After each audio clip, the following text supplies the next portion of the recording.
Welcome to Southern Sense Talk on Rumble. You are going to love Annie the Radio Chick-A-Dee Ubelis and her co-host, C.S. Bennett. You'll find them live here on Fridays from 2:30 p.m. to 4 p.m. Eastern Date Time. Check out their website at Southern Sense, as in commonsense.net. It's that easy, southernsense.net. So sit back and relax. They're informative, fun, irreverent, and politically incorrect. You never know where they'll go, but you'll love the journey.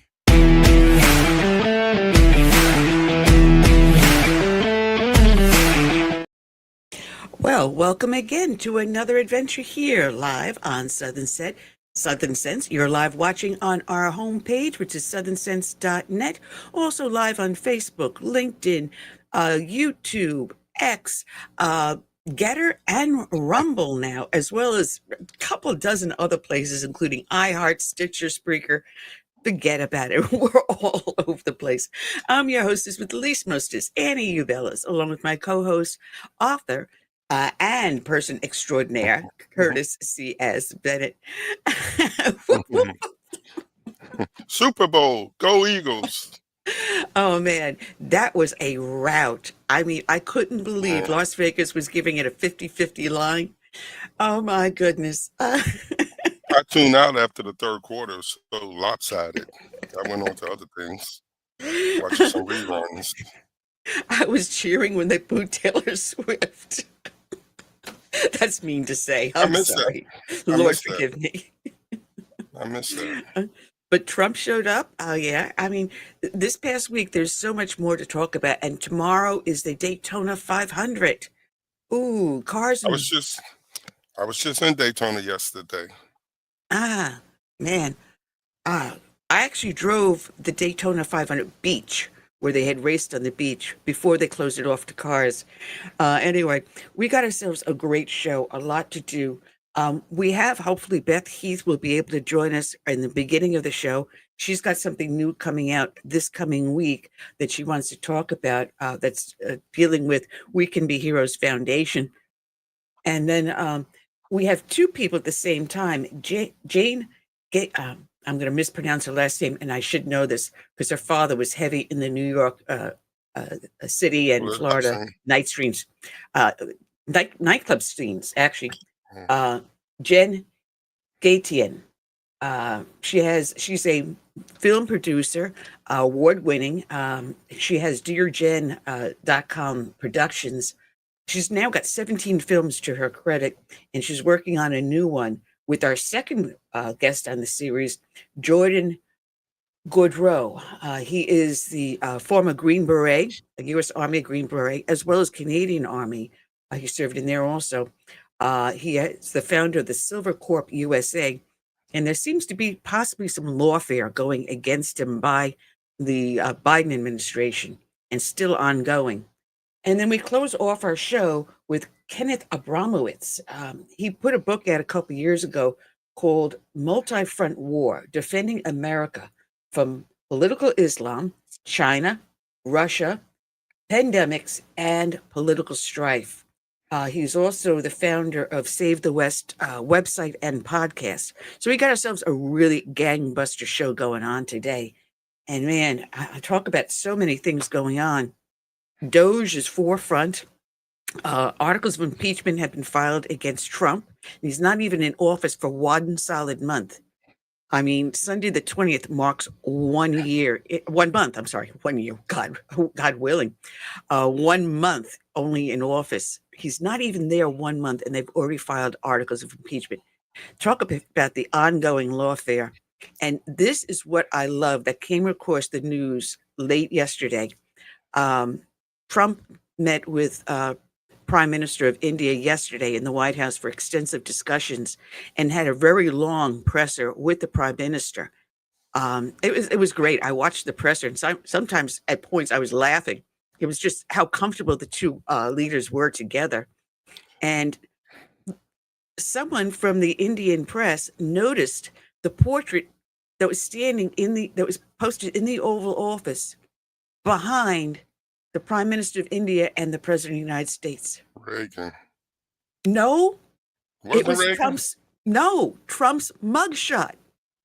Oh, His okay. mugshot from Georgia. Oh, I The saw infamous Reagan. mugshot is posted in the Oval Office. Fight one. No, his mugshot when he was Oh, arrested. okay, when he got arrested. Mugshot. That didn't sink in. Mug. I cannot think of him as a criminal. So yeah, his mugshot was posted, is proudly posted in the White House. God bless the man. I mean, you got to admit he does have a sense of humor, and we do have a sad note because we see James posted already up in the chat room. For those that have been a long time listener of our podcast, and this is our 15th year. June will mark our 15th year doing this. Someone that had been a constant fan from the very beginning, our friend Sue from Sweet Sue from New Mexico. She passed away earlier this month. I'm very sorry to say. I found out just this past week when her daughter reached out to me. I knew that she had been ill and she had been placed in some sort of a hospital type of facility. She had not been doing well this past year. But she had been listening to the show up until about, about a week or so before she passed away. And I noticed a post up on Twitter that I had not had a chance to respond to, where she was seeking help because of what she was going through. And I was reaching out to my sister to find, because my sister is an attorney that deals in family law, these very situations. But my sister has her hands full because her sister-in-law is in stage 4 terminal cancer with just maybe a very short time to live. So I wasn't able to get back to her, and I feel a little bad about that. But Sue is now in the comfort and love of God's arms. And I'm going to start breaking up in a second here. Our thoughts and prayers do go out to her family and to her friends. So for those that knew Sue, please let others know if they don't, that she is now in God's blessing. And that said, we normally dedicate our show to a fallen hero. So not only are we dedicating today's show to a fallen hero, but it is also partially dedicated to our friend Sue. Sweet Sue from New Mexico. Sue Elkin. And today's dedication is going to go out to Police Officer Jason Roscow of the North Las Vegas Police Department in Nevada. His end of watch was Tuesday, February 4th of this year. And this dedication is to him. Now, if you've been with us, we've been covering the procession for Officer Jason Roscow. This afternoon, this evening, we're also awaiting new information from police on what exactly led up to that shooting. So as we know, the officer was killed. The shooter has now been identified as 25-year-old Alexander Mathis. He died as well in the shooting. This all happened Tuesday when North Las Vegas police were called to this area of Camino El Norte and Lone Mountain after Mathis is accused of pointing a gun at another person. So that's where 8 News Now reporter Ryan Tismaneski joins us now live after speaking to neighbors. Denise, Brian, it's quiet out here today, which neighbors tell me is the usual around this part of town. And they say yesterday's shooting, which happened right here on this street, was shocking, and it's going to stick with them for the rest of their lives. Some replaying the incident in their minds, others rewatching it unfold from video taken on their phones. Videos like this one showing the aftermath of the gunfire as the officer is treated by other responders. It was taken by Roy Brown, a minister who's lived in the community for over 20 years. He was about to step outside when shots rang out. And just as I went to touch the doorknob to open the door, that's when I heard all the pow, pow, pow, pow, pow, pow, pow, pow. The noise of those gunshots, a rarity, Craig Gomez says. It's a good neighborhood. It's safe. We don't have that. I think that was an isolated incident. The incident causing concern and grief. But something like that to happen, everybody was wondering, was it one of us? Basically because we are a family over here. The officer died after being taken to UMC with a motorcade escorting his remains to the Clark County coroner. And this incident happened right there. And like I was telling you, it's going to always be with me. that will stick in my mind, that officer, especially when I saw on the news that they said that he had passed away. Brown, hoping to find a positive from the situation, plans to use it as a way to demonstrate how precious life is in his ministry. There is limited information about Mathis as to what or why or how he was in this area yesterday, but as our 8 News Now investigators have learned, he was unhoused. Reporting live in North Las Vegas, Ryan Tisdoneski, 8 News Now. So Officer Jason Roscow's career spanned 17 years in North Las Vegas. A procession, as you've been watching, was held for the officer earlier this afternoon. The department, community continuing to mourn his death in the line of duty. Hours ago, the body of Officer Roscow was escorted from the coroner's office to Palm Mortuary, a powerful show of solidarity as police from all over southern Nevada were there. Our Georgia Costa joins us now live to show us that procession. Yeah, Marie, there's been a lot of grief and sorrow out here, as this is where several local law enforcement agencies came together to pay their respects for Officer Roscow. Now, we also got the chance to catch up with a former North Las Vegas police lieutenant who worked very closely with Officer Roscow. Take a listen.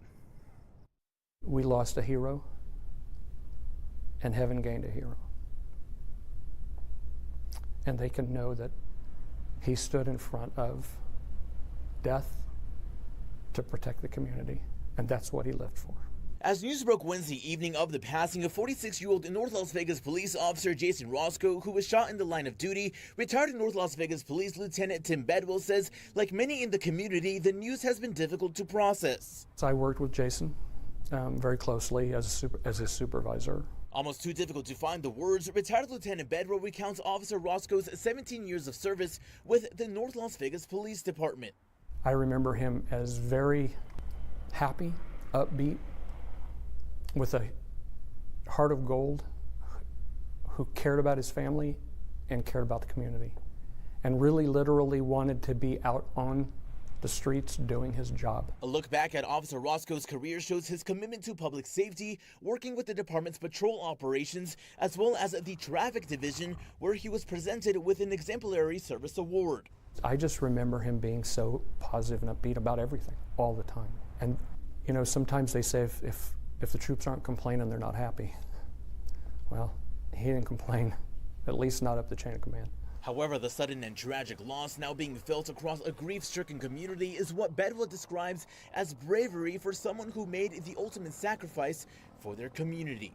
What happened was a very brave man stood between an armed individual that was a threat to the public and gave his life for the community. My biggest hope is that people understand when someone goes to work as a police officer, it's their intention to go back home every day to their family. But they're not afraid to do what has to be done. And Jason wasn't afraid. Now, tomorrow evening, there will be a candlelight vigil at North Las Vegas City Hall at 5:30 for Officer Roscow. But coming up on News 3 at 11, we're also going to take you to a growing memorial for Officer Roscow in the northwest part of the valley. But for now, reporting live from Palm Mortuary, Georgia Costa, News 3.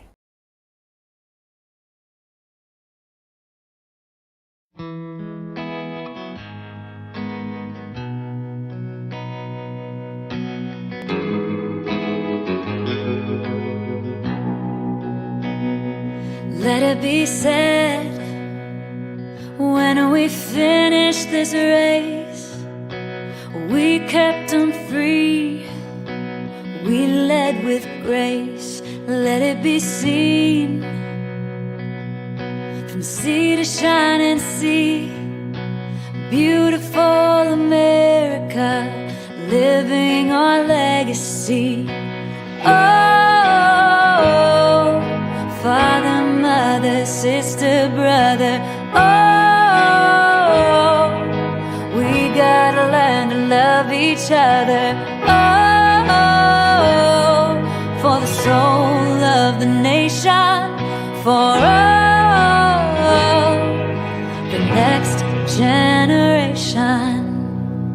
Let us be known as people of honor, humble and bold, faithful through fire.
time has come. We gave them hope.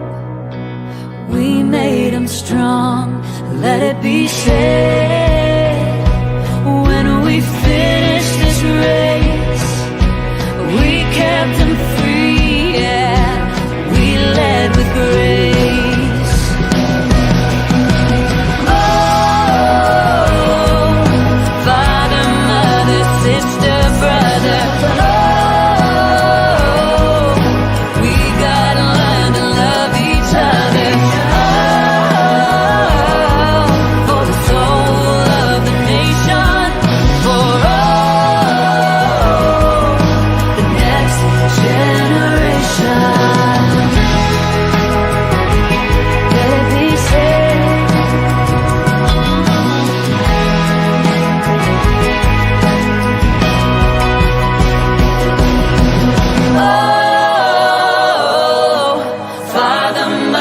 Sister, brother, oh, we gotta learn to love each other, oh, for the soul of the nation, for oh, the next generation.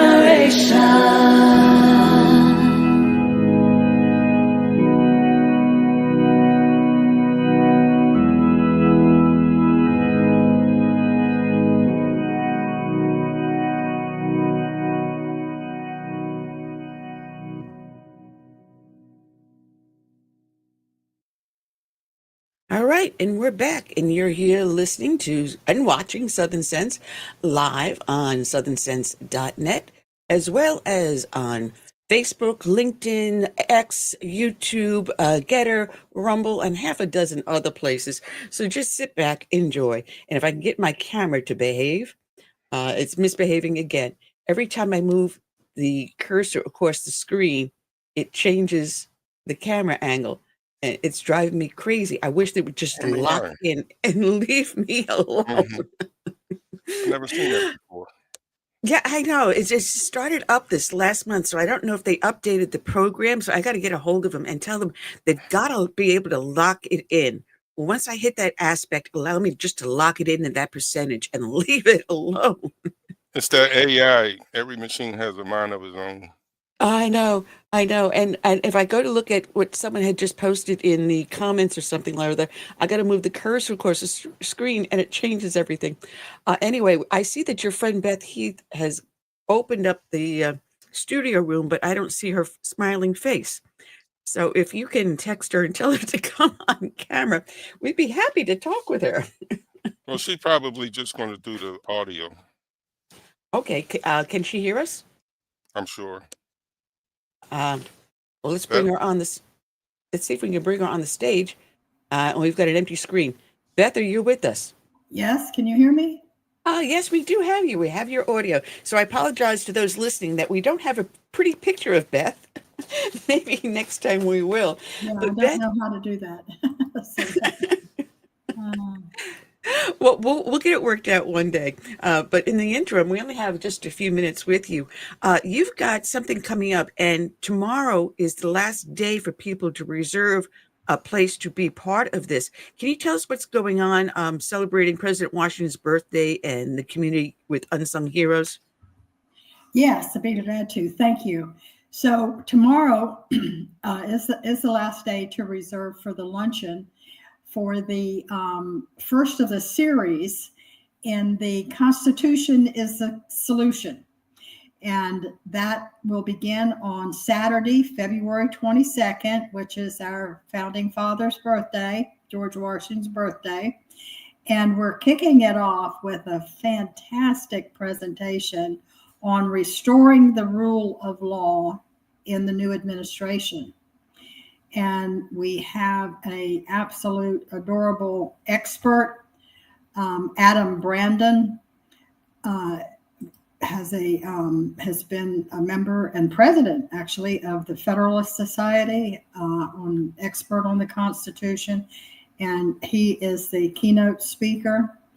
And we'll be every time we get together, we honor heroes because we are the We Can Be Heroes Foundation. And so we have a number of community heroes that we'll be honoring as well. And it's a beautiful luncheon, full course luncheon, plated luncheon at the Queens Harbor Golf and Country Club. They're on the Intercoastal in Jacksonville. So it's a beautiful event, a beautiful venue, great speaker. So it's a win-win-win situation. And it is the first of the series on the Constitution is the Solution. And so we've already got a near full house, but we have some seats available. So it's a wonderful luncheon. And then this will begin the series. And so we'll just be continuing. And the purpose is to help people get a handle on how to apply the Constitution to current events. So what's happening? So right now, the rule of law has been under attack for many years, many years. It's extremely under attack the last 4 years. And so this will kick off how to apply the Constitution, how to get a grip on the Constitution and apply it to current events. What's happening today? How do I express to my elected officials where they're going wrong, where they're going right in applying the Constitution? Because they're the ones that took the oath to uphold the Constitution. And unfortunately, we only have a few that actually do in Congress and in our states, so and local, of course. So I think it's going to be very interesting and a lot of fun. And it just is that we need to get a grip on our Constitution. What's going right? What's going wrong? So I think it's going to be fun. And we're going to have a lot of different speakers and a lot of different venues and all over Northeast Florida. So it's amazing because you say how we can apply the Constitution to our daily events. You think back to the January 6th protesters, how the Constitution was so boldly violated. Many of these people not having their constitutional right to face their accuser or to have a speedy trial, much less, or a trial by their peers in some cases, being denied that access. And yet, if we look at today, you've got these pro-illegal immigration activists that are telling the illegal immigrants their constitutional rights and yet denying us our very same constitutional rights. Exactly. And people just don't know how to, specifically apply it, how to get a grip. And it's very hard. Reading the Constitution isn't easy reading, but, you have to enter the Constitution in prayer. But, the J6ers was, an absolute abomination of the rule of law. And so much has been destroyed in our amendments. I believe it's Amendment 6 is our right to trial by our peers. With the overzealousness of Congress to get control on crime. And so, there's no way that we could afford or have enough lawyers even to give everyone a trial by jury for every little thing. That's not even reasonable. But in trying to balance that, sometimes the fix is worse, the cure is worse than the problem. And in trying to balance that, Congress came up with this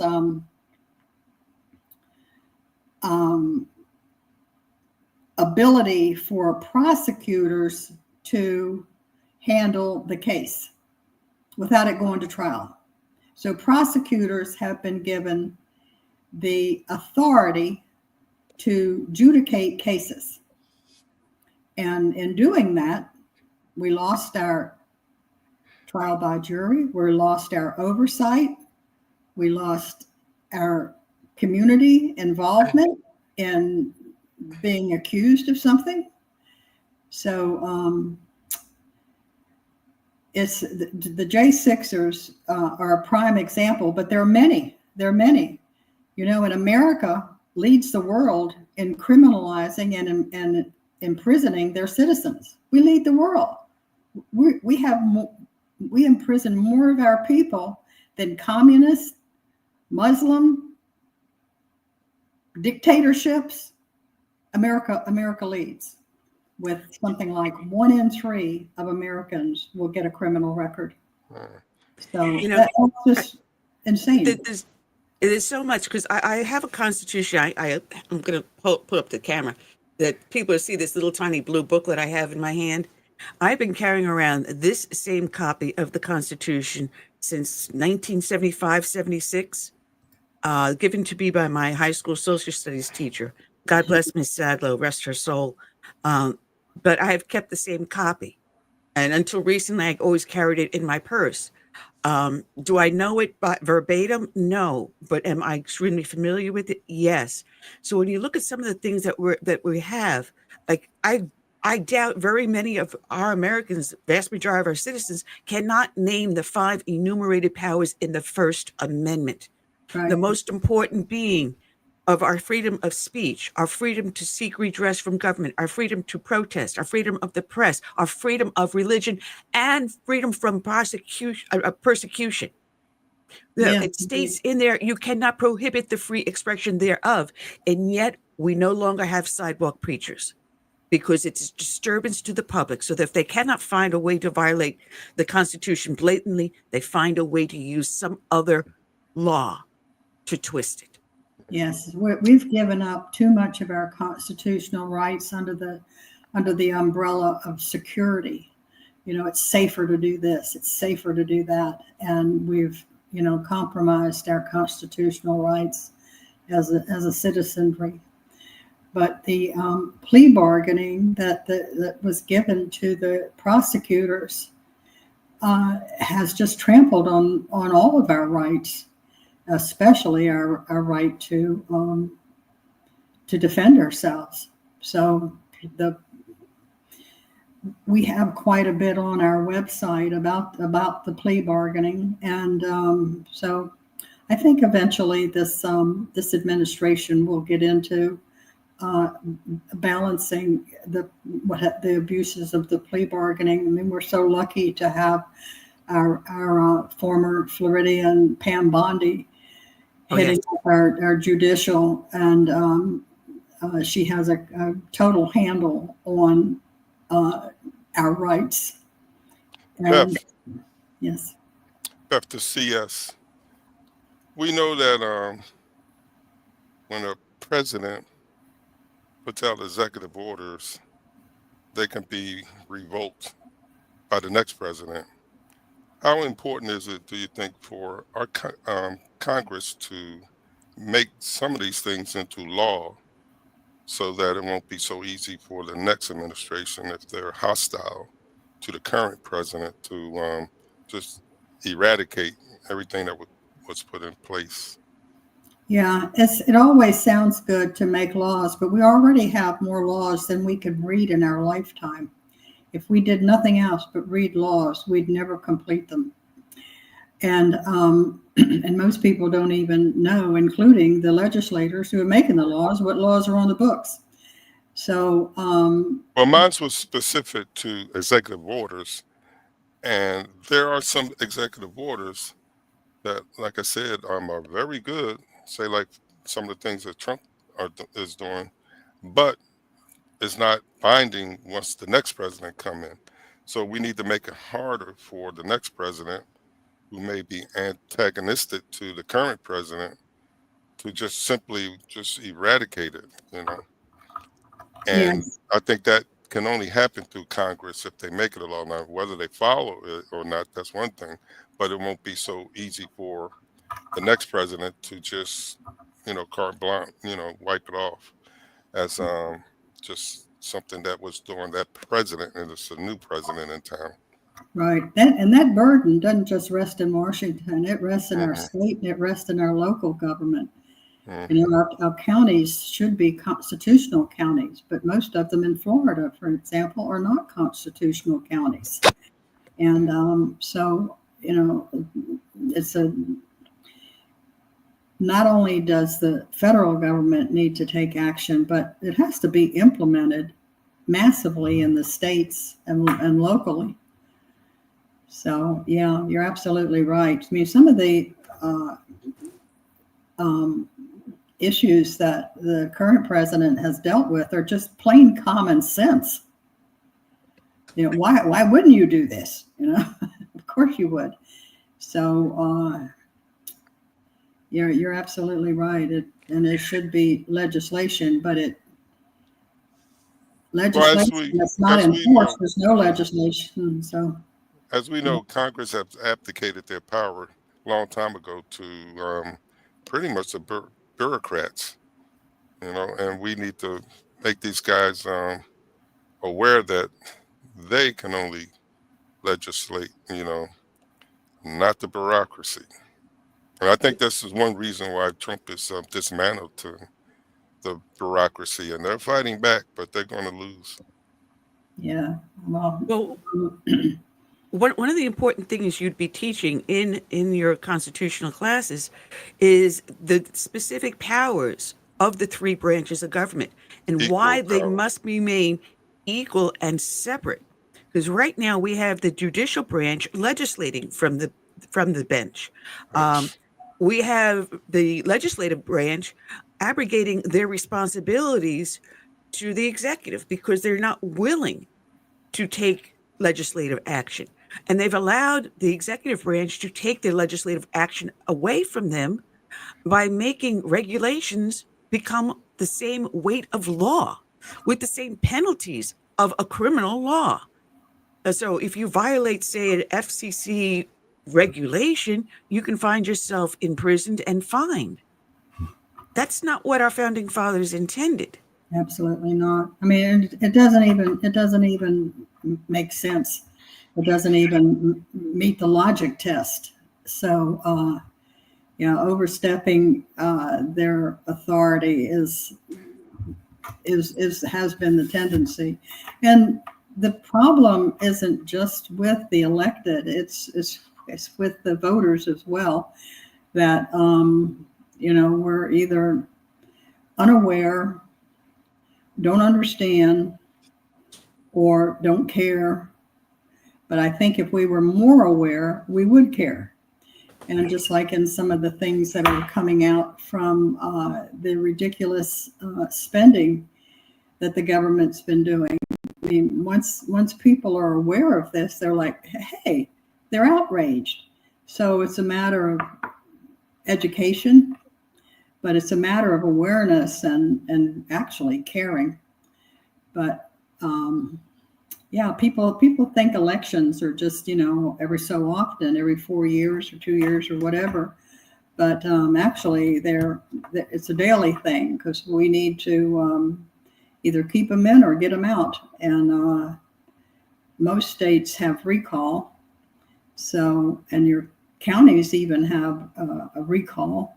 So I think if our power that it rests with we the people was understood and used, then we would shape up our government, whether it's federal, state, or local. It's funny because I got an email from my county council, and it was right on the tail of President Trump saying, I'm going to rescind the Biden administration restriction on plastic straws and stuff. Yeah. And it had to deal with the excessive amount of plastic waste in our system. And I kind of like cracked up because I stood before them about, oh, good Lord, 7 years ago, because they wanted to put a countywide ban on paper bags. And I thought it was the dumbest thing. And I was fighting them on it. So now I see the survey come out right after Trump says, keep your hands off my plastic straws.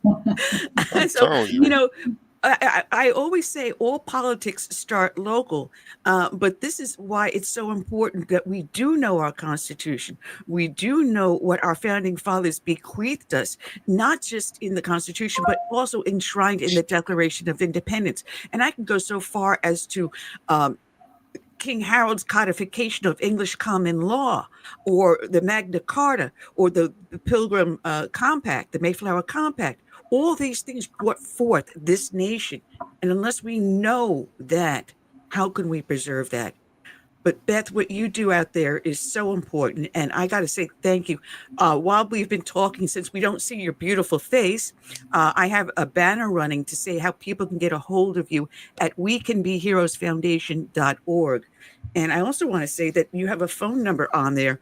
If people want to, instead of trying to go through the website, call you directly for more information on Saturday, the 22nd, the Restoring the Rule of Law in the President Trump's administration you have coming up, at 1-904-373-8817. And I'll repeat that, 904-373-8817, correct?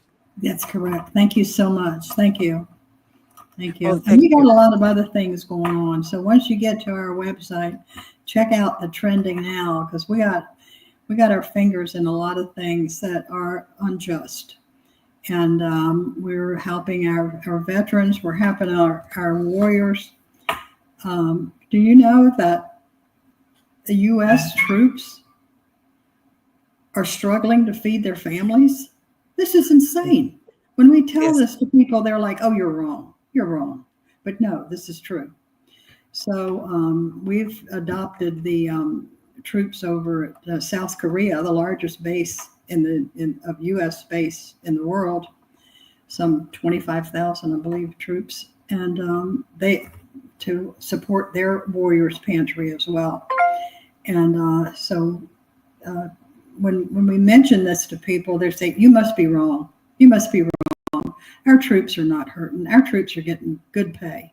Well, no, the officers are indeed, but the troops, although they're in for a raise this year, they have been on welfare programs and still are not able to make ends meet. So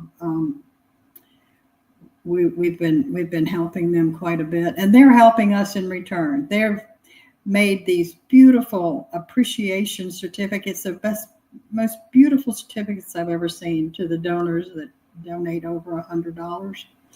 And many people just donate a commissary card to us to mail to them. So, you know, and any and everybody can help, and it means so much to our overseas troops. Well, I can say honestly, from past experience, being a former military wife to a Marine enlisted man, I know exactly where you're coming from. And yes, these men and women that serve as spouses and family members, they need our help too. So whatever we can do. One thing I have to admit, though, President Trump is now allowing military spouses to work remotely from home, because he knows that when their spouse gets transferred, they can't always take the job with them. Yes. And they're often left behind taking care of the household and the family at the same time. Right. And the spouses in South Korea, they really don't have a place to work. You know, they can't go out into the area and just grab a job. So it's really doubly hard on our overseas troops. And it's not just the Army that is dealing with these pantries. The Marines have a pantry in Japan and Okinawa and all over. And we have them right here in Florida. Pantries for our warriors. Just so Beth, sad. God bless for the hard work you can do. And I got one final note before I let you go. I recently went to a funeral of a dear friend of mine, a Vietnam War veteran and a decorated hero. And the Patriot Guard was standing out front. And I individually thanked each and every one. And I met those Patriot Guards from your website.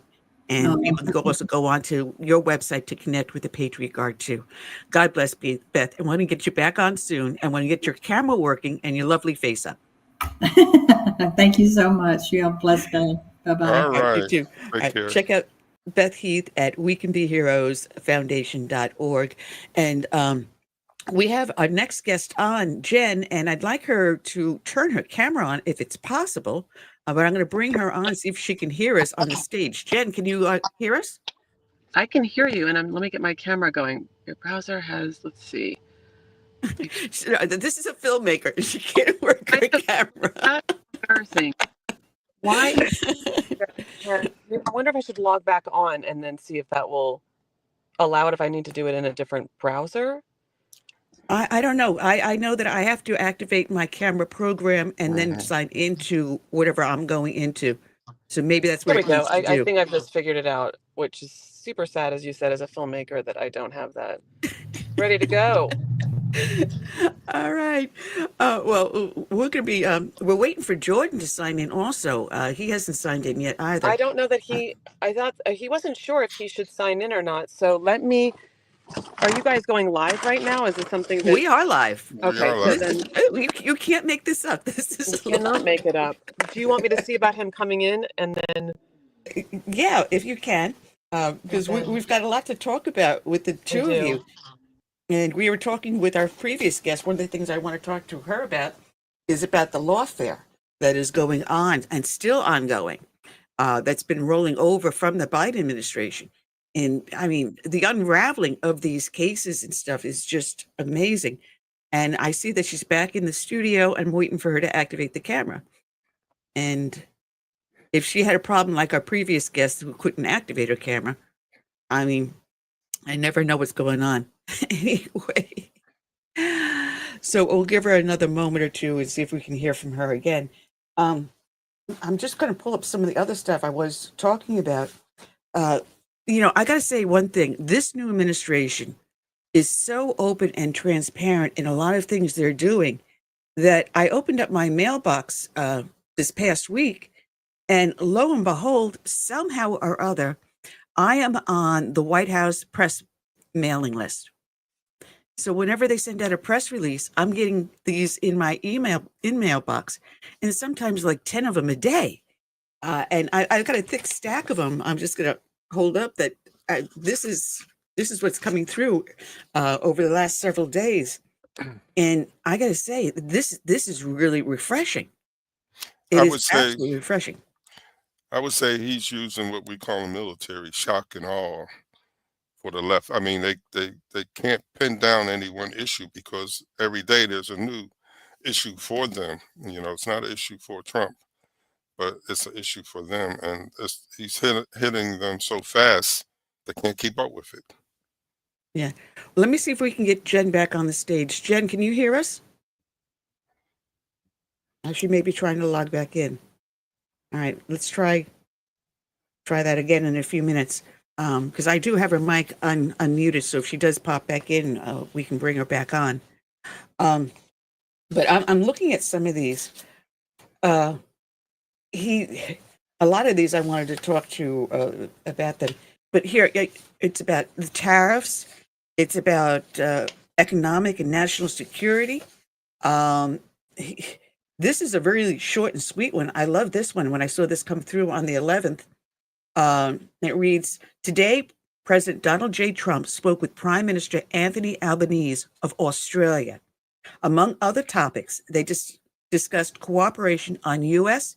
and Australian defense industrial capacity, mutual beneficial trade and investment, resilient critical mineral supply chains, and concerns about China's aggression.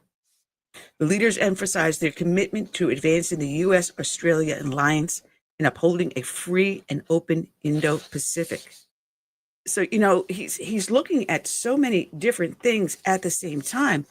I don't think we have ever in the history of our nation ever seen so many acts of a president within the first, not even 100 days, 100 hours of stepping into office. From my understanding, they've been working on this for a couple of years now, Trump and his people. So they have a plan for what they're going to do each day. And it's been in place for, like I said, maybe a year or two. They've been working on it. So, I would say, and that's why they're able to hit so hard, so fast, because it's right there. I would say before he even left the first term, he was already formulating plans. True. Before he even left the first term. And probably even as he was running for re-election back in 2020, that he was already having these things lined up. But you see how he cleaned house so fast. So very fast. And I think there's only one cabinet post left to be approved, and that's Linda McMahon. No, I'm sorry, Kash Patel and Linda McMahon. So that makes two. Mm-hmm. Two. Yeah, we need them in the FBI. Yeah. Yeah. So you consider 14 out of 16 have been approved, and in less than 30 days. Less than 30 days. We've seen previous administrations 6 months and a year down, the cabinet post hasn't been filled. But you fill them within 30 days? That's shock and awe. And I would say from the moment he planned on running for re-election in 2020, he started thinking about this. What did he do wrong? And tore apart what he did wrong. And he wasn't afraid to say, all right, fine, I messed up here, or I took the bad advice here. Now I got to line myself up with people that are going to give me the right advice and will be able to hit the ground on day one. And each and every one of his appointments, the moment they swore into office, they hit the ground running. They honestly hit the ground running.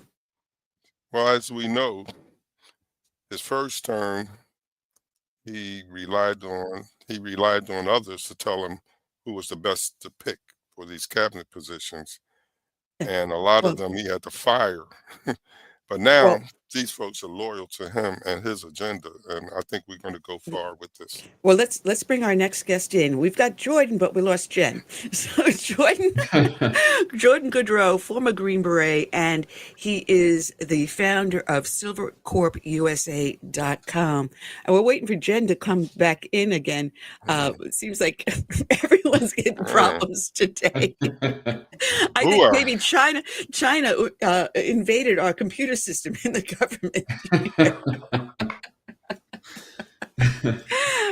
Well, we're going to have Jen hopefully sign back in a few moments, but you've got a very interesting past. When I got the email from your publicist, I said, wow, we've been talking about the lawfare over the last 4 years in the Biden administration, and it seems like it just didn't stop with the Trump coming into office. It's still ongoing.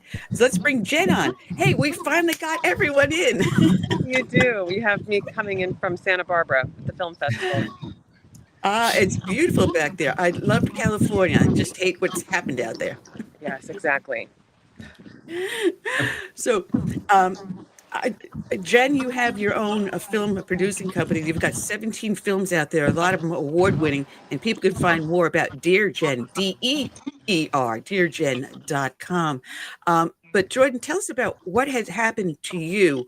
And you thought you were working with the Trump administration to do something that was very important, and that this administration is looking to further, but it blew up in your face big time.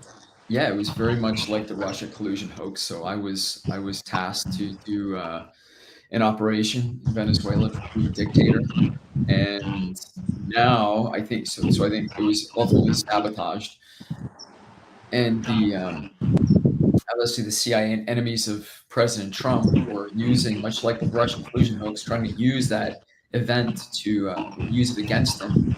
Now, 4.5 years later, now the prosecutors, and obviously the lead FBI agent was one of the FBI agents from the Russia collusion hoax. So now, 4.5 years later, the judge essentially couldn't understand why they were coming after me, but really it was the run up to the U.S. election. So it's pretty transparent that once again, this entire case is used to get thorn in the side of President Trump, which ultimately is a violation of the weaponization executive order that he recently signed. Well, Jen, how did you get involved with Jordan here? How did you pick this up? It was honestly something as simple as during the height of COVID, I'd done a lot of scripted films, but I thought if I could just find a project that would be a documentary, I would be able to shoot it, potentially do it on my own, because everything had shut down. And it was in May of 2020, and I read the newspapers that morning. It was the New York Times and the New York Post, both of which were covering this incursion, and it just struck me immediately that it was being reported as something that wasn't plausible to me, that one person could single-handedly be responsible for staging a coup, and that it felt like something that he was like the fall guy to something. And it just, for me, immediately rang my justice bell of going, wait, there's something more here. And I reached out to Jordan, and that's how it started. Well, Jordan, you've got an interesting background, and matter of fact, both of you have your ties to Canada. But Jordan, you not only served in the Canadian military, but you also became a U.S. Army Green Beret. So thank you for your service there. I found it interesting both of you have your roots in Canada too. But this had to deal with Venezuela and Nicolas Maduro. And it has been said Nicolas Maduro has stolen the election. He's illegally elected. And the U.S. government has also stipulated that he's there illegally elected. And from what I understand, certain factions within Venezuela wanted to see him overthrown and a legal presidency put back into place. And they were willing to work with certain factions within the past administration, the Trump administration, to let that happen. And you got involved how? Oh, initially, how did I get involved? Yeah, so, well, you said it correctly. Back 4 years ago, there was the Trump administration was fragmented, mostly the intelligence community.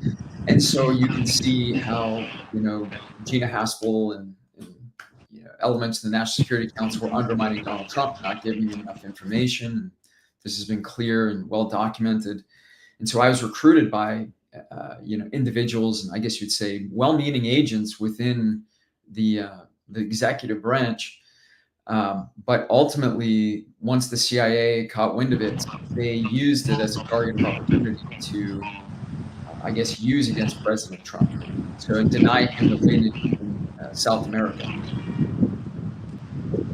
Well, you ended up getting involved in recruiting some people to go in and actually bring armaments, and you did that through your Silvercorp USA? No, so not at all. That's the allegation, but that's a false allegation. There was no, so the operation in and of itself was a human intelligence-based operation. So it was a coup that was essentially, I planned it to, for powerful people inside that were next to Nicolas Maduro to actually do the heavy lifting. Once the linchpin of my operation was arrested by certain individuals in the CIA and DEA, it essentially sabotaged the operation.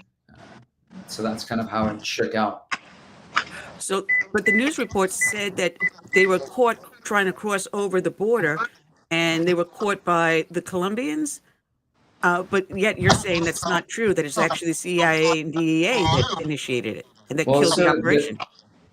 So the narrative, so it's kind of a confusing, it's a long story. It's really hard to encapsulate in the time we have. But long story short, one element of the United States, the good guys, I guess you could say the white hats, wanted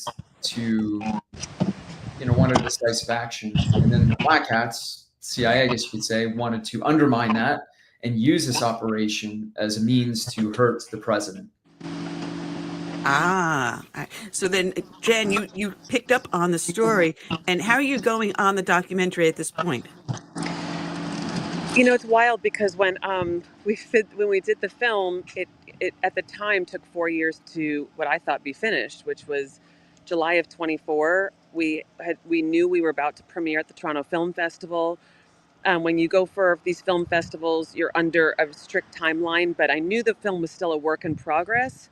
I just didn't, at the time, understand truly how much that really would be actual, because Jordan's arrest was timed shortly before the movie was set to premiere. And obviously, since the criminal indictment so much more has become unveiled through discovery and just being able to access the files that the FBI built on Jordan and sort of like being able to backtrack this thing. It's honestly, it's way more layered than I ever imagined. Jim. Wow. So it's still in progress then? Is it going to be re-released? All right. And people, can they find out more about it to follow the progress on anything at this point? Sure. I mean, you know, it's doing a series of film festivals, but we still, in many ways, I feel like we don't yet have the ending. Jordan is facing incredibly serious charges. The lawfare waged against him is something, obviously, that is being examined by the current administration. And so I really feel like there's a possibility that, you know, Jordan will be exonerated before he even goes to court because of the egregious nature in which this prosecution has gone after him. Yeah, I was going to ask do you think Trump is aware of the facts of this case? I don't believe so. I think obviously he's, what 3 weeks in? But I do, you know, being someone that has studied this case closely and honestly coming into it not really knowing where I would fall on this. You know, Jordan's story does come across as preposterous, crazy, wild, and I have to say in his sort of like, I'm blown away by essentially how everything he has said is checked out.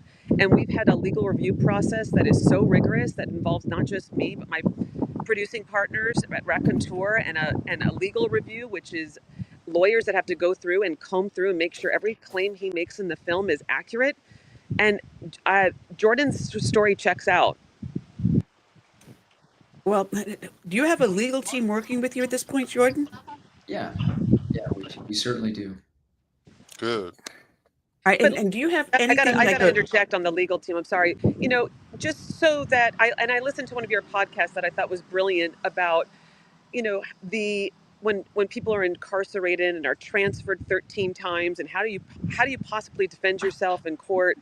And you know, Jordan's really fortunate to have a lawyer who believes in him, Maricel Descalzo. While the government has 5 Harvard-educated prosecutors working on this, Jordan's he's got his pension, and it's really hard to defend yourself when you've got something as monstrous as the United States of America versus one individual who has served this country with bravery and valor, who's been recognized as being the ultimate soldier, who was in the most elite units of the army, and this is who the government is deciding that we want to spend our tax dollars going after. I am so outraged by this case.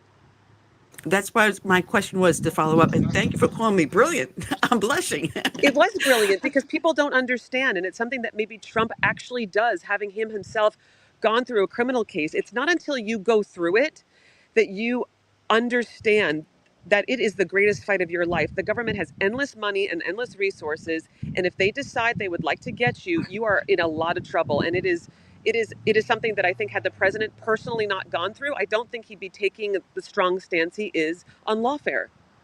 Well, that's the follow-up question is, Jordan, do you have somewhere where people can help to donate to your defense? Is there someone we can direct people towards? Yeah, I mean, it's on my Twitter. I don't advertise it very, very well, I guess. It's my Twitter is Jordan G. Goudreau, and there's a link right in my Twitter bio. All right, I'm writing this down, Jordan G. All right, and then your last name on Twitter, okay? And that way, because right now we are live up on Twitter, so people, if you're watching on Twitter, just go to his name, put the initial G in the middle, Jordan G. Goudreau on Twitter, and you can make your donation to him and follow him on Twitter. And I'm making sure I'm going to follow back on you on that too. Thank you, man. Yeah. But if you can put a link somewhere else up, like, I don't know, on a GoFundMe or something, I'm sure we can help direct people in that area too. I believe Give, Send, Go is more towards conservatives. That may work better for you. That's what I have, is Give, Send, Go, and it's a link right on my X account, my Twitter account. Fantastic. Well, I hope we're getting some money poured into you today. And we're going to follow up. We will have you come back and do the full half hour with cameras working and everything. We will be better prepared for you next time and hopefully have some really good news. Yeah, I just want to say Remember, David versus Goliath. Stay true to your course. You can win. Yeah. I tell that, I'm so glad that you've said it. I remind that of Jordan every day. He needs to remember who he is, what he's done for this nation, and that the good will prevail. That's right. Well, God bless. Our prayers are with you, and we will definitely have you back real soon. We'll probably look at next month. Thank And we'll you. have good news maybe then. Okay, Amazing. take care. Thank you for having us. Bye. Well, great. I love them. We definitely have to get them back on. I do see our next guest is all ready. So if he smiles at the camera, we will be happy to bring him on. Welcome to Ken Abramowitz. How are you doing, Ken? Very well, thank you. Hey, All right, I have down you. Let me get that banner off. Oh, just pardon me. This is what happens when you're the only chief cook and bottle washer in the office. All right, but you're the founder of Save the West website, as well as the podcast, as I understand, where you want to save Western civilization from itself. And you've got a book that came out a number of years ago that I mentioned in the opening, titled The Multi-Front War, Defending America from Political Islam, China, Russia, Pandemics, and Racial Strife. This is exactly what this show has been talking about for the last 15 years. Well, great. You know the expression, great minds think alike. Yes, and I still have my hair. Can I borrow some of it? Gladly. You have, let me get this out of the way. Make sure I have the right interview here in front of me. And I think I just put the wrong interview on the side. Okay. You have been working to help us maintain Western civilization. And matter of fact, I do have the thing. I've made the wrong note on the wrong piece of paper. But there's so much we can talk about that's been going on, not just in this past administration, but has actually been going on for more than decades, and probably trace it back to more than 100 years. And it's things that, as a kid, I noticed growing up through the 60s and 70s, and the incursions they went into parental authority, the encroachment of public education, the societal changes in norms. We have gone a far, far way away from the moral and the constitutional foundations that our founders brought this nation forward on. And it's ironic. We started the opening segment with our friend Beth Heath from We Can Be Heroes Foundation, and she's doing a constitutional series on bringing the Constitution back into people's daily lives. And we, as a nation, are so quick to the soundbite. We fail to find out what the message is behind those sound bites. Okay, well, your analysis is pretty good. Keep going. You want me to ask you questions?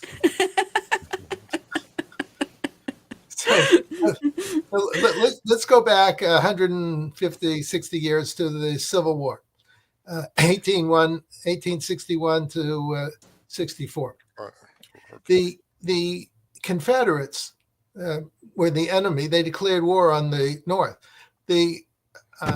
Abraham Lincoln was a Republican. The Confederates were Democrats. So this Civil War took place because the Confederates, Democrats did not accept the Constitution Bill of Rights. And they declared war on the people who were proponents of the Constitution Bill of Rights. Now, we won. The good guys won. The Union won. Now, let's go fast forward. The Democrats of today are just like their ancestors of the past. They're still Confederates. They're still fighting the Civil War. They don't think the Civil War ever ended. They still don't believe in the Constitution Bill of Rights. And they've declared a war again on the Republicans. Fortunately, not a physical war. They declared a cultural war. But they never actually declared a cultural war. I'm just saying, if you watch their behavior, the Democrats in the past 50 years have, in effect, declared war on the Republicans. And after 50 years of civil war, I call it cultural civil war or intellectual civil war, fortunately not physical civil war. I think we learned our lesson. Not that we remember history anymore, but I think we learned our lesson from 160 years ago and something like 700,000 dead Americans. I don't think anybody wants that again. And so they set the stage for the election of President Trump on November 5th. And in my book, the third version, I argued that the Democrats were going to elect President Trump due to their inability to control their negative impulses. And I think basically that's what happened on November 5th. And we took the country back again from the Confederates a second time. Well, I've said this on previous shows, just most recently, along these same lines, that I said this revolution started, I believe, honestly, took real foothold under Ronald Reagan. He was the first one to turn around and openly walk away from the Democratic Party and embrace conservatism. And it was with him doing that. And I remember that's the first president I voted for. I felt a change because here we came out of Jimmy Carter. And I owned a business under Jimmy Carter. And I knew what it was doing to us. I felt a shift and change in the nation then. And I didn't see that arise again until the rise of the Tea Party. And here I am now going into my 16th year. And Monday I have a Tea Party meeting, still doing it. But it's something that has been the undercurrent of this nation, something reawoken our original American spirit. That the people don't understand that we fled a political system that married religion and politics into one. And the only time that started to change was with the birth of Christianity. And from there, the thought that an individual has free will and free thought, that the soul is individual and cannot be captured by anyone unless you chose the devil to capture it. But when we realized what the foundation was, codified under King Harold's English common law, supported through the Magna Carta, the Mayflower Compact, and which gave birth to the Declaration of Independence and this Constitution. You know, and having read several books on the foundation of the Constitution, the best one is Louise and Brodus Mitchell on the biography of the Constitution. I think is one of the most foundational books that helped me cement these ideas. But we're not teaching that to people. So when we see political Islam coming into our nation and we see the rise of anti-Semitism and anti-Christianity, and the press stands behind that, we see the moral corruption of America, and we got to recapture that. And that is through Trump. And that's right. So we were saved on November 5th by we the people, working in conjunction with President Trump, our leader, to reclaim the traditional values of our country. And the country was saved in the bottom of the ninth inning. You know, there weren't a lot of innings left, so to speak. Mm-hmm. And the enemies, which I call the Reds, the Greens, and the Blues, I color code our enemies. Reds for communists, green for Islamists, blue for globalists, color code of the United Nations, had taken over half of our country. And without Trump, they would have taken over the rest of the country. But we saved ourselves in the nick of time. Ken. Yes. I believe, like a lot of people I talk to, I want to get your thoughts on this, that it was really a great thing that we went through 4 years of Biden so the country could see how bad that party and their agenda was versus had, Trump gotten in 2020. I truly believe that they shot themselves in the foot when they were in charge for 4 years and just went all out. And everyone, I think COVID helped a lot too, because of the fact that while people were homeschooled pretty much by the teachers, they got to see what was being taught in the school systems. And a lot of schools didn't even want the parents to check in during the periods the kids were, being being schooled by via Zoom. So I think it was important that we went through that because it woke up a lot of people. What are your thoughts on that? Well, the history of evil is evil doesn't stop being evil until it's stopped. In other words, I'm not a historian, but I've never read any history story of some bad guy who said, "Oh, I have enough. I'm happy. I have 287 wives. I don't need 288. I have the equivalent of $11 billion. I don't need $12 billion. I just invaded 8 countries. I'm not going to invade country number 9. I don't need it." So that's the history of evil. It overshoots the mark, and until it sets the seed for its own demise. And so the Democrats, who are, by the way, the Reds, the Greens, and the Blues, it was a coalition government of Reds, Greens, and Blues, basically self-destructed by having policies that were in the interest of the Reds, Greens, and Blues. Now, the Reds, Greens, and Blues are our foreign enemies. Why would a government act in the interest of our foreign enemies? Wouldn't you think you'd act in the interest of the American people? No, because they were corrupt to the core and reflected the foreign interests. And also what saved us is there was a sort of famous movie 40 years ago called Network. If you remember that, the lead actor who had a fight with his television network stuck his head out the window and had those famous lines, "I'm as bad as hell and I'm not going to take it anymore." Was that Peter Finch? Was that Peter Finch? Yes, yes. And so in effect, the American population reflected the wisdom of Peter Finch in that movie. And threw the bums out. Well, we have it where we have the assault on our nation from within. We have now the open borders, which is now the assault from without. But it always flabbergasts me, the assault from our, what we call our allies. And the latest one, and I pulled this up, this was in the newspaper just 2 days ago, that the British want to give to Mauritius the area in the, I'm going to mispronounce this, the Chagos Islands, that includes Diego Garcia, our largest base in the Indo-Pacific. And they want to lease it back for £9 billion over 99 years. But this is the reasoning. The negotiations are being led by Stamer's Attorney General, Lord Richard Hermer, who previously stated that, quote, "almost every element," unquote, "of the British Empire was racist and has actively advocated reparations to be paid to those who were, quote, victims of the empire." Okay. Well, I suggest he start the reparation process by turning over his salary and net assets. I mean, what's he waiting for?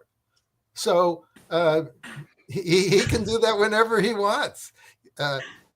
Now, whenever someone behaves like that on high moral plane, I always ask the question, who's he covering up for? Who's paying him off? And what I read was that it was in the interest of the Chinese for the British to do this because the Chinese want to take over that island. And so I can't prove this. I don't know this. I don't know. But I when I saw it, I just guessed, oh, someone in the British government's getting paid money from China to make this decision. And by the way, when you look at what's happening in England and France, is people don't know this. I'm going to write an article soon on the existential threat posed by England and France. People are going to say, what are you talking about? How can you say that? They're over there and we're here and there's an ocean. Yeah, well, they are not protecting the rights. They're huge human rights violators. They violate the rights of the 90% of the people who are Christian in favor of the 10% of the people who are Muslims, most of whom are illegals. So huge human rights violators. And if the trends continue of in 50 years, the country will be 30, 40, 30, 40, 50% Muslim. And then the Muslim terror organizations will take over England. They won't wait till they get 60% of the vote. There'll be a coup. They'll take over the country. And they have nuclear weapons. And those nuclear weapons will be pointed right now. They're pointed at Russia. They're going to be pointed at us. And they're going to be pointed at the rest of Europe. And England and France could well say to the rest of Europe, you will become Muslim or we'll kill you, and then point them to America and ask for blackmail. So what's going on in those two countries is terrible. And that's going to be the subject of a future article coming in a month or so. You know, we learn nothing from history. Our schools no longer even try to teach history. Purposely. Because Europe and most of Asia at one point was invaded by the Muslim, or we called them the Moors, and where Islam was being imposed. Even Shakespeare was forced to write one of his plays to kowtow to a Muslim leader in England at the time. Cervantes, Don Quixote. Cervantes also wrote another book detailing the Moorish invasion, and who he was a slave of a Muslim woman. Her husband bought him as a slave for her to serve. Hence the book Don Quixote, as well as the other book detailing what happened to him. We learn nothing from what has happened. Thomas Jefferson went so far as when he was in London to buy a Quran, simply to learn what he was facing with the Barbary pirates who were capturing our American sailors and enslaving them. You know, the Marine Corps was based upon the shores of Tripoli to rescue our ambassador and his family in Libya from the Muslims. So we have learned nothing about their want of controlling the world. Have we? Well, if you want to go through a history lesson, let's go back to biblical times, 3,500 years ago.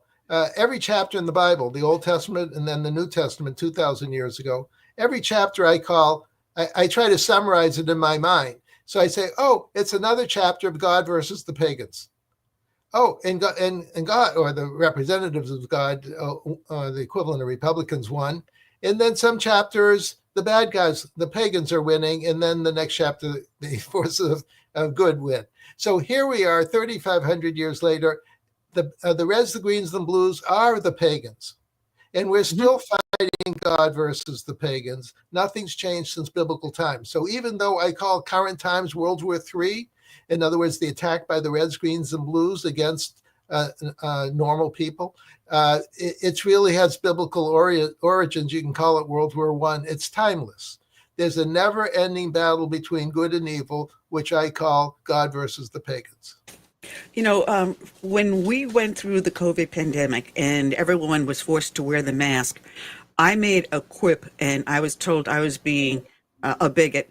I said, gee, how similar everyone, especially women, wearing these masks is to the burqa. And having read the Quran, we know why women are now wearing the burqa. You know, very few people can say they've actually picked it up and read it. And I ended up debating an imam in a local meeting, holding my Quran in hand and challenging on what he was saying, until someone turned around and told me to sit down and shut the F up. Well, there's but another we way. need to know our enemy. There's another way to characterize good versus evil. And good, my definition of good is someone who says, I believe in life, liberty, and pursuit of happiness for 100% of the people. I regard that as good. I didn't invent it. I just borrowed it from the Declaration of Independence and keep reciting it. Now, the forces of evil believe, they never say this, but if you look at their actions, this is their actions. They believe in life, liberty, and pursuit of happiness for 10% of the people. Me, my family, my friends, but not the other 90%. So another way of saying good versus evil or God versus the pagans is life, liberty, and happiness for 100% of the people versus life, liberty, and pursuit of happiness for 10% of the people. You know, we can say that our founding fathers were deists or where they were whatever, but all you need to do to see the support of the First Amendment in our Constitution, in the letter that George Washington wrote to a Jewish congregation in Connecticut, where they thanked him for religious freedom.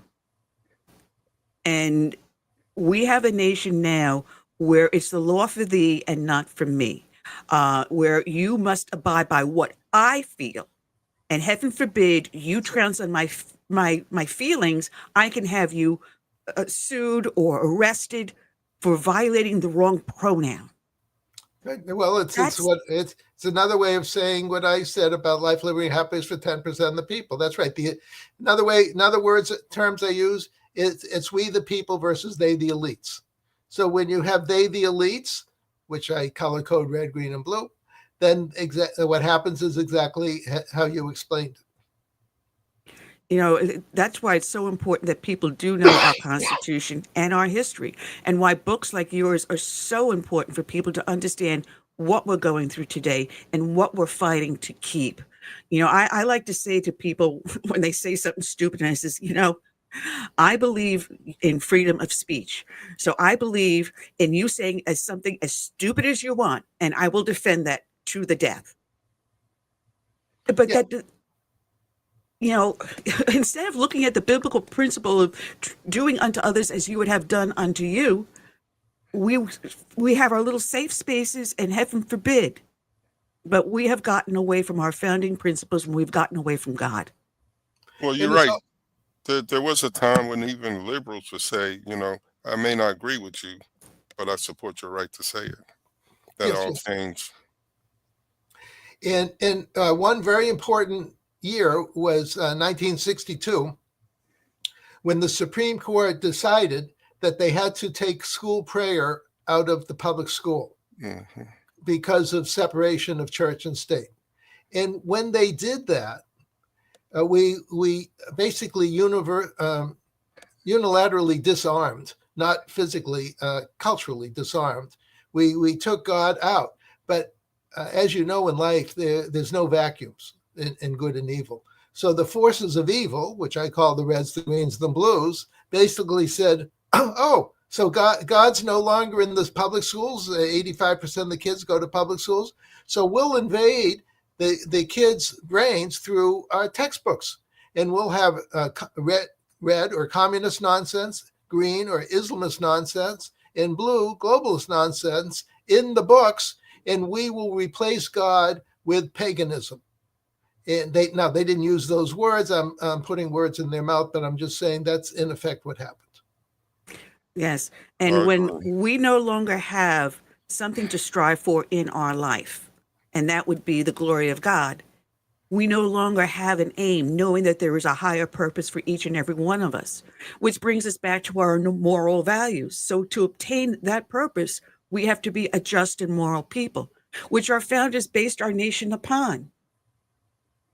And they knew that without that, we would never succeed. So we have to bring this back into the fold. It doesn't mean you have to believe in my religion and I in yours. We allow each other to have it freely, but which is why our politics and religion are kept separate, each in their own realm of sphere. That's right.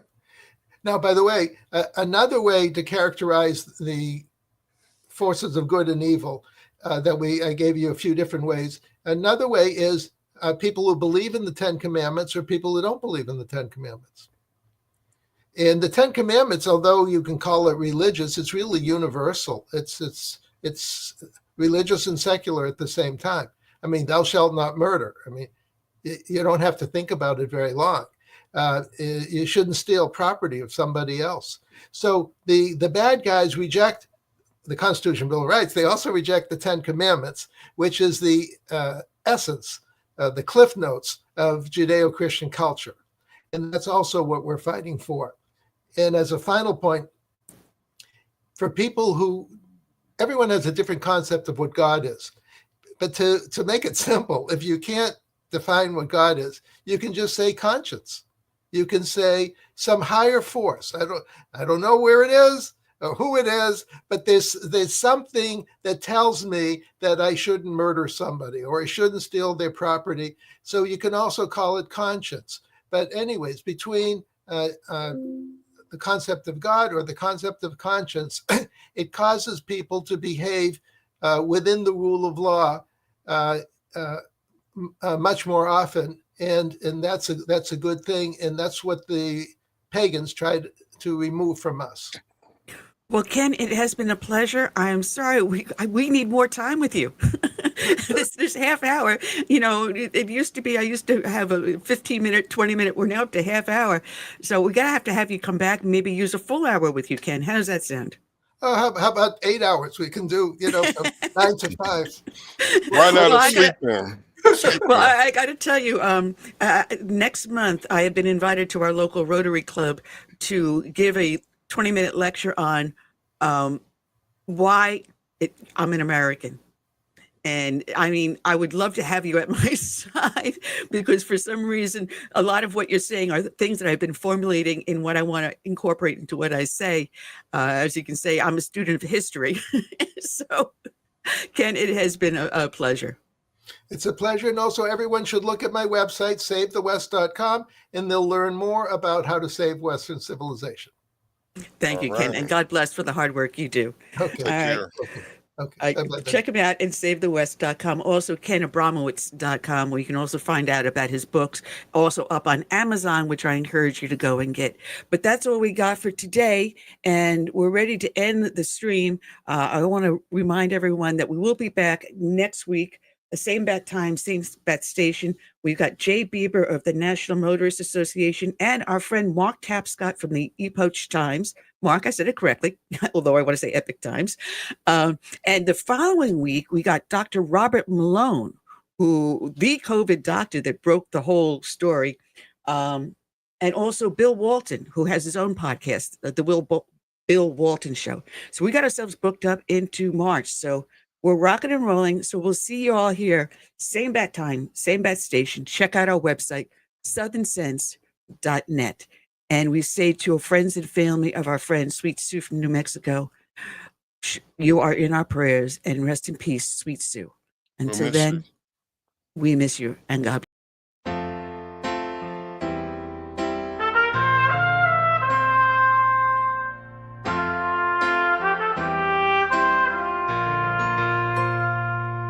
I'm praying for this land I love, America, America, the home of the free. But there are people making plans to change America. They've no respect for her or what matters most to me. That's why I stand for the flag and I kneel at the cross. Long for the friends I have loved and lost. And I still believe with God we trust, and the freedom our forefathers granted us. I hope it's not too late to save America.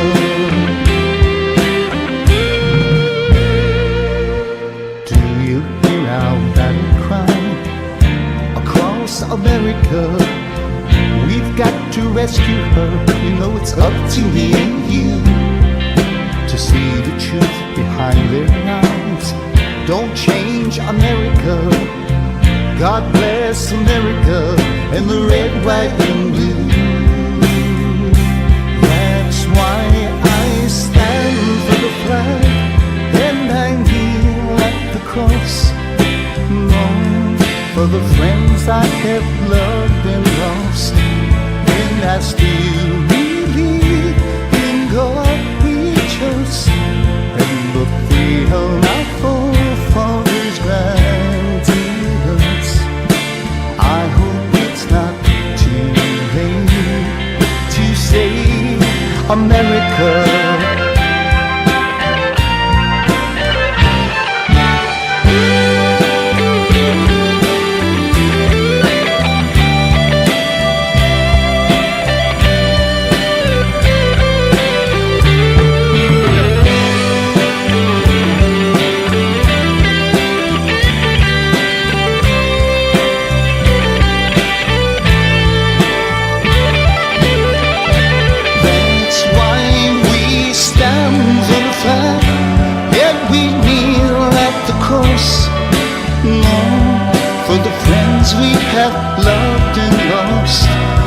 and we still believe in God. We trust in the freedom our forefathers granted us. We know it's not too late to save America. Save America.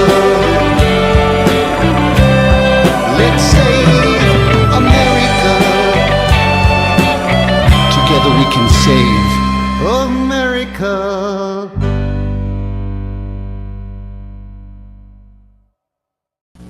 All right.